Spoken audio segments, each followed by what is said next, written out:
ইউক্রেনের president Vladimir Zelensky সোমবার Washington ডিসিতে যুক্তরাষ্ট্রের প্রেসিডেন্ট ডোনাল্ড ট্রাম্পের সঙ্গে বৈঠকে যোগ দিতে যাচ্ছেন। এর আগে আলাস্কায় যুক্তরাষ্ট্র ও রাশিয়ার প্রেসিডেন্টের বৈঠকে ইউক্রেন ইস্যুতে কোনো চুক্তি হয়নি। বৈঠকের পর ট্রাম্প সামাজিক মাধ্যমে লিখেছেন, যুদ্ধ শেষ করার সেরা উপায় হলো সরাসরি শান্তি চুক্তি করা, সাময়িক যুদ্ধবিরতি নয়, কারণ তা প্রায়শই টেকে না। যদিও কোনো সমঝোতা হয়নি, তবে ট্রাম্প দাবি করেছেন আলোচনায় অগ্রগতি হয়েছে।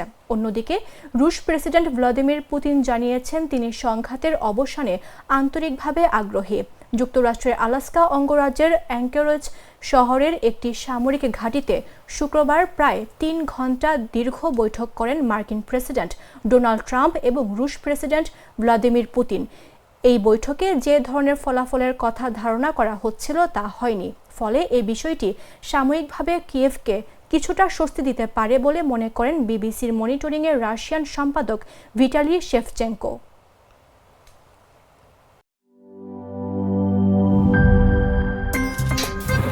আমার একটা স্মার্ট সিদ্ধান্তে 25% গ্যাসের খরচ কমেছে। ভাবছেন কিভাবে? সাধারণ গ্যাস স্টোভ বদলে আমি এনেছি আরএফএল গ্যাস স্টোভ। এর সাইন্টিফিক নজল ও ব্রাস বার্নার ক্যাপ সমানভাবে তাপ ছড়িয়ে রান্না করে দ্রুত। তাই গ্যাসও বাঁচায় 25%, টাকাও বাঁচে 25%। আরএফএল গ্যাস স্টোভ নিরাপদ ও গ্যাস সাশ্রয়ী।